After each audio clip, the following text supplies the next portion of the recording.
আসসালামু আলাইকুম ওয়া রাহমাতুল্লাহি ওয়া বারাকাতুহু নাহমাদুহু ওয়া নুসাল্লি আলা রাসূলিহিল কারীম আম্মা বা'দ।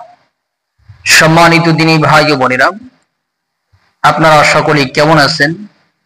আশা করি আল্লাহ সুবহানাহু ওয়া তাআলার রহমতে সকলেই ভালো আছেন। সম্মানিত দিনী ভাই ও বোনেরা, আজকে আপনাদের মাঝে একটি বিষয় নিয়ে আসলাম। বিষয়টি হইতেছে ব্যবসা বাণিজ্যে অথবা দোকানে বিক্রয় বেশি হওয়ার জন্য কোরআনী আমল বা তদবির। বেচা কিনা বেশি হওয়ার জন্য কোরআনী আমল বা তদবির। অনেকেই বলি ব্যবসায় লস হইতেছে, ব্যবসার মধ্যে বরকত পাইতেছি না, দোকানে বেচা কিনা নাই ইত্যাদি। এই ধরনের সমস্যা যাদের আছে, আজকের কোরআনী আমল এবং তদবিরটি আপনি করতে পারেন, ইনশাআল্লাহ আল্লাহ তাআলা জাল্লা শানুহু আপনার ব্যবসার মধ্যে বরকত দান করবেন। ব্যবসার মধ্যে প্রচুর পরিমাণে আপনি লাভবান হতে পারবেন। এই জন্য নিয়মিত আপনাকে একটা আমল করতে হবে এবং একটি তদবির আপনি লিখে এটা দোকানে রেখে দিতে হবে। প্রথমে যে আমলটি আপনার নিয়মিত করতে হবে, আমলটি হইতেছে অবশ্যই ৫ ওয়াক্ত নামাজ কিন্তু গুরুত্ব সহকারে আদায় করবেন। কেননা ৫ ওয়াক্ত নামাজের সাথে আল্লাহ পাকের ওয়াদা, যারা নিয়মিত ৫ ওয়াক্ত নামাজ আদায় করবে, রব্বে করিম তাদের রিজিকের অভাবগুলোকে আল্লাহ দূর করে দিবে। রিজিকের যত প্রকারের চাহিদা আছে এটা আল্লাহ তাআলা মিটায় দিবে। এই জন্য যেহেতু নামাজের সাথে রিজিকের ওয়াদা, অবশ্যই ৫ ওয়াক্ত নামাজ গুরুত্ব সহকারে আদায় করবেন। বিশেষ যে আমলটি করবেন, ফজরের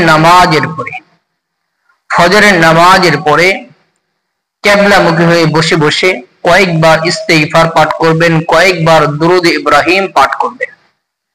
এরপর কোরআনে কারীমের অন্যতম ছোট্ট একটা সূরা, সূরা ইখলাস, কুল হুয়াল্লাহু আহাদ, এই সূরাটি আমাদের প্রত্যেকেরই মুখস্থ।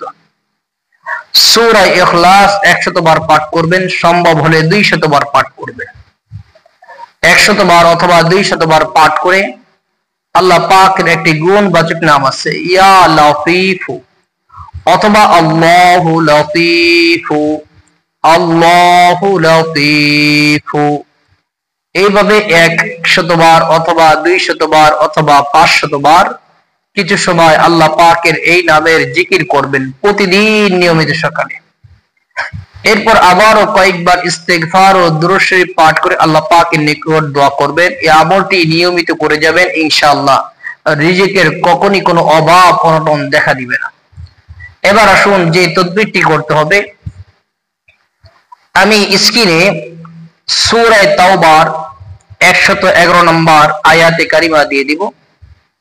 সূরা তাওবার এই আয়াতটি লেখার পূর্বে অবশ্যই ওযুর সহিত পবিত্র হয়ে পরিষ্কার পরিচ্ছন্ন জামা কাপড় পরিধান করে পবিত্র স্থানে বসে জাফরান কালি দ্বারা একটা কাগজের মধ্যে সূরা তাওবার ১১১ নম্বর আয়াতে কারিমাটি লিখবেন।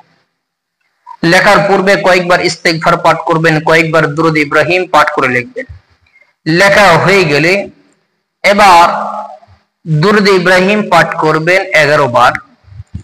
এরপর সূরা কাউসার, সূরা ইখলাস, সূরা ফালাক, সূরা নাস, সূরাতুল ফাতিহা ২১ বার করে পাঠ করে করে ওই নকশার উপরে ফু দিবেন, ওই লেখার আয়াতে কারিমা লেখার উপরে ফু দিবেন। এরপর এটাকে আপনি প্লাস্টিক করতে পারেন, লেমিনিং করে আপনি যে ব্যবসা প্রতিষ্ঠান আছে বা দোকান আছে, ওই দোকানে যে কোনো জায়গায় এটা রেখে দিবেন বা ঝুলিয়ে রাখবেন। ইনশাআল্লাহ এইটা করার দ্বারা দোকানের মধ্যে প্রচুর পরিমাণে বারাকা আল্লাহ দান করবেন, বেচা কিনা প্রচুর পরিমাণে বৃদ্ধি পাবে ইনশাআল্লাহ। আল্লাহ সুবহানাহু ওয়া তাআলা আমাদেরকে দুনিয়ার যে কোনো সমস্যার সম্মুখীন হলে কোরআনে আমল করার তৌফিক দান করুন, আমিন। আসসালামু আলাইকুম ওয়া রাহমাতুল্লাহি ওয়া বারাকাতুহু।